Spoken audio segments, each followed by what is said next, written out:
Olha só quem tá aqui.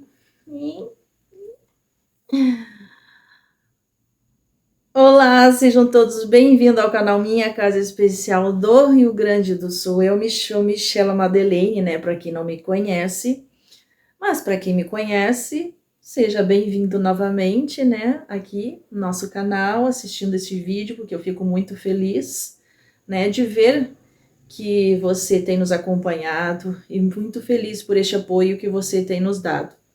E se você não é inscrito ainda, se inscreve aí no nosso canal, né? Nos acompanhe, conheça um pouco da nossa história, né? Tem bastantes vídeos assim, né, interessantes aí para você ver. Também, né, não esqueça de deixar o seu joinha, né, o seu like, deixe seu comentário, compartilhe. E hoje, né, tenho a companhia aqui, né, da Mimi. Para quem assistiu, né, o último vídeo, né, de quando eu encontrei com ela, né, que ela andou sumida, né, 18 dias, me aprontou essa, né, ou eu aprontei com ela, né, nós duas nos aprontamos. Eu até cheguei a gravar um outro vídeo aqui, gente, para quem assistiu, né, na verdade, o último vídeo que eu postei há pouco tempo, eu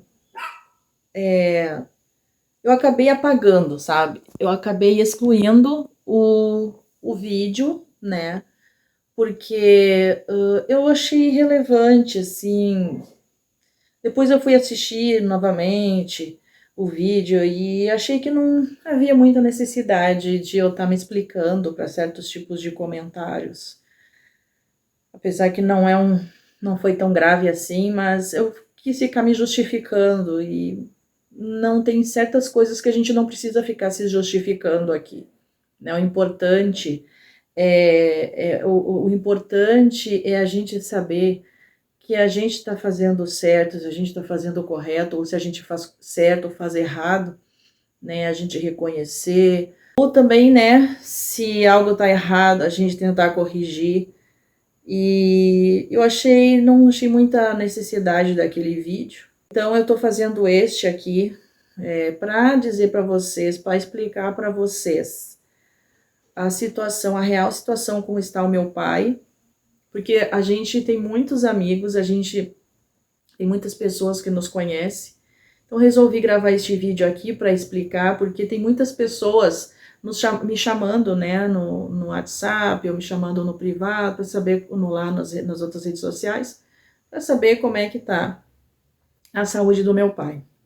Para quem não sabe, há poucos dias atrás, a minha mãe estava internada. A minha mãe ficou internada quase 15 dias, né, no hospital, e daí eu fiquei, né, naquela correria para lá e para cá, e ainda bem que eu tive a ajuda do meu pai, do meu irmão e meu irmão e meu pai, minha cunhada também ajudou, né, a ficar. Então, a minha mãe ficou internada por infecção urinária, tá? E nessa questão da infecção urinária, né, ela regrediu bastante, até que agora ela não está mais se alimentando via oral, ela está se alimentando pelo GTT, ela colocou um GTT, né, por sonda gástrica. Mas ela tá bem, né? Até tem um vídeo aqui explicando como é que tava, o que aconteceu, que a minha mãe, né, se internou e tal. E ela está estável, graças a Deus, ela tá bem, né? A princípio está bem, quero ver se vou hoje dar uma olhadinha nela, vou lá fazer uma visitinha para ela, né? E só que deu 19 dias depois, quem adoeceu, quem teve que se hospitalizar foi o meu pai. O que aconteceu? O meu pai, ele tem algumas comorbidades. Ele tem pressão alta, ele tem coração grande, ele trata ele tem cisto no rim, né? E os rins dele já teve internado uma vez por quase insuficiência renal. E também ele estava com uma tosse ultimamente, uma tosse bem catarrada, até eu ia levar ele no médico, cheguei a dar xarope, remédio, essas coisas para ver, mas não resolveu, daí eu ia levar ele no médico para ver para ver mesmo o que era essa tosse, né? O que aconteceu? Eu tive que sair, meu pai ficou, né, em casa, e aí ele saiu, foi no mercado, aí ele trupicou lá no mercado, né, e caiu, Só que ele não chegou a bater a cabeça a primeira vez. Aí que eles quiseram levar ele no médico e tal, e não disse que não precisava, porque foi só um tropicão, não foi porque ele tonteou, coisa assim. Aí botaram ele no carro direitinho, ele veio para casa. E ainda falo para ele, né, para ele não ficar andando para lá e para cá, que ele não tem condições assim de ficar mais andando assim, sabe, sozinho para lá e para cá. Ele tem que ter agora, ele tem que ter um monitoramento, tem que ter alguém por perto. E o que então, assim, ó, eu vou explicar, vou ser bem rápido para vocês, tá? Para não deixar esse vídeo muito longo. Aí ele caiu, tal, daí de uns 3 dias depois ele começou a sentir uma dor muito forte aqui no lado esquerdo, né? Eu tô aqui no lado esquerdo.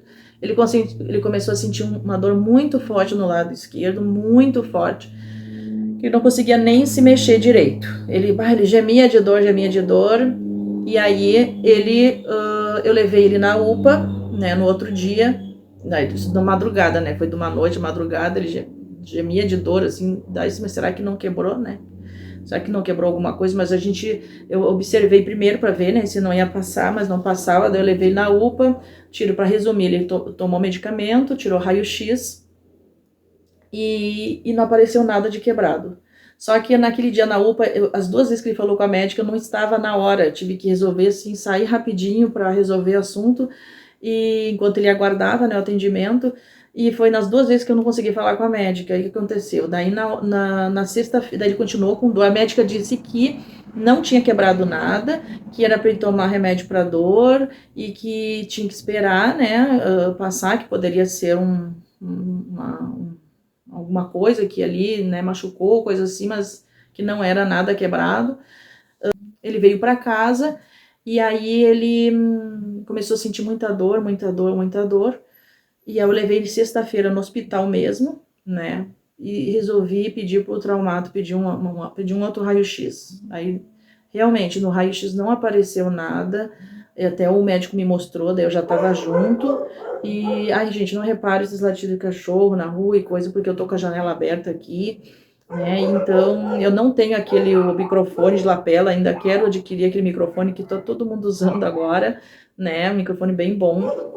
Realmente ele não tinha, daí o médico disse assim, olha, se em 5 dias não passar a dor, vai ter que fazer uma ecografia nesse lado aqui dele, né, que eu tô aqui agora, mas é no lado esquerdo, tá? E aí ele sentia muita dor, só remédio, não foi fácil esses dias, né? Ele sofreu muito, assim, que não podia nem se mexer direito, caminhar, e já com aquela tosse também, daí cada vez que tossia era uma dor. E aí eu disse, não, vou te levar no médico amanhã, né? Vou te levar de novo para ver, e daí a gente vê essa tosse também, né? Essa tua tosse aí. Que tiraram o raio-x só do ombro, não tiraram do pulmão, né? E aí, de domingo, na madrugada de domingo, de sábado a domingo, na madrugada de domingo, à noite, né, eu fui me deitar, fui dormir e fiquei com ele até mais de meia-noite no quarto ali, né, monitorando um pouco ele. E aí eu fui me deitar para dormir. E aí quando eu tava ressonando, eu vi um estrondo, eu vi um barulhão assim, bom, pronto, ele caiu, me acordei com aquele susto assim, ele caiu. Eu acordei tão apavorada, gente, que eu nem achei a porta, eu fui direto lá, tava tudo escuro no meu quarto, né, eu fui direto pra porta do roupeiro e não achava onde é que tá a fechadura, e daí foi meu esposo que acendeu a luz e abriu a porta pra mim. Mas eu acordei muito assustada que eu nem fui pro lado da porta, eu fui pro lado do roupeiro. E aí, quando eu cheguei lá, meu esposo já tava juntando ele caiu, bateu a cabeça no bidezinho, né, no bidê, e disse que ele bateu bem forte mesmo, né, foi uma pancada seca, assim.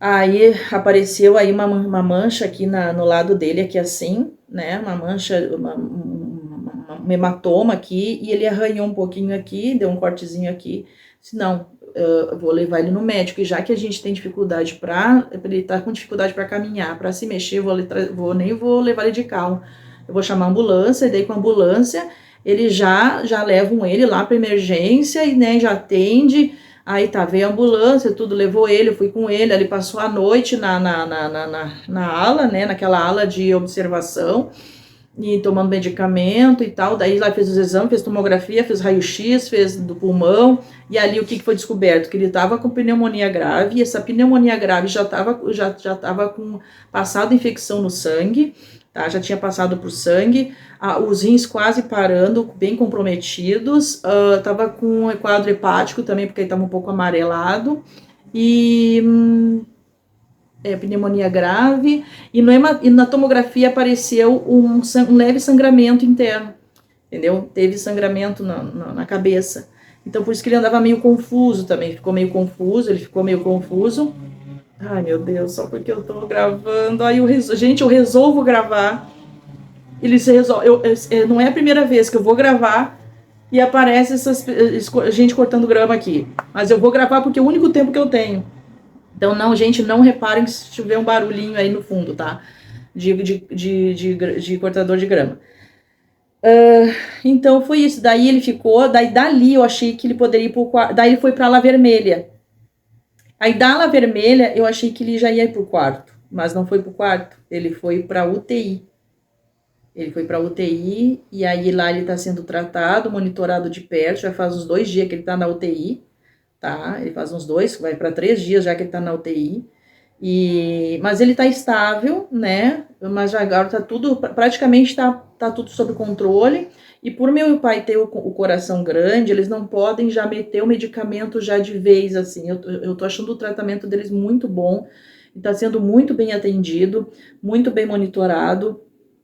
E a preocupação dos médicos, né? Porque por causa do coração grande, para não exigir do coração dele, tem que ir aos pouquinhos, colocando o medicamento aos pouquinhos. E por isso que muitas vezes a tontura dele, quando ele levantava, ele se sentia tonto, sentia fraqueza nas pernas. Por quê? Devido ao coração grande, a frequência cardíaca dele está muito baixa, está numa base de 43 a 50 e poucos. Está baixa, em repouso, está muito baixa. Então, quando ele ficava deitado, levantava, dava tontura, às vezes não conseguia cair, porque o coração não está bombeando direito, não está bombeando adequadamente para o cérebro e para os outros órgãos. O coração não está bombeando sangue o suficiente, né? Então, por isso, às vezes ele cai, às vezes ele tem fraqueza nas pernas, né? Sente cansaço, soneira, muitas vezes. Então, isso tudo contribui, né? Então, a situação dele agora, a princípio, está estável e, a princípio, né? Mas quando ele estava na ala vermelha, o médico ainda disse que ele estava de moderado a grave, a situação dele. Mas é assim, ó, ele por enquanto tá tudo no controle, tá tudo controlado, né? Então, só o coração que a frequência ainda tá muito baixa, tá? Nessa base de 40 e poucos, 50 e poucos. Então, né, a gente tá confiando em Deus, a pedir oração, tem muitas pessoas orando. Quero agradecer, né, as orações de todos vocês que têm orado pelo meu pai. O nome dele é Walter Guimarães. Então, eu quero agradecer as orações, né, de todos aí. Ok, gente, eu vou encerrar o vídeo porque o barulho tá... Eu até acho que vou para outra peça aqui para ver, só para encerrar o vídeo. Então tá, gente, vi que vim aqui pro quarto por causa do barulho, né? Estão cortando a grama ali na rua. Ai, gente, se Deus quiser, eu quero ainda conseguir aquele microfone de lapela, aquela que parece um botão, é carinho ele, sabe? Mas ainda quero adquirir, porque vale a pena, sabe? Que daí abafa bastante os barulhos na volta e o som fica bem melhor. Mas é isso aí, a situação do meu pai é essa, tá? Eu vou lá ver ele, daqui a pouco eu vou lá ver ele, né? E depois vou ver a mãe também. Pena, eu não posso filmar, nem quero filmar porque eu não gosto, né? Tirar foto, filmar assim, a situação dele, né? Como ele tá, para respeitar também, né? E também não pode também filmar lá dentro.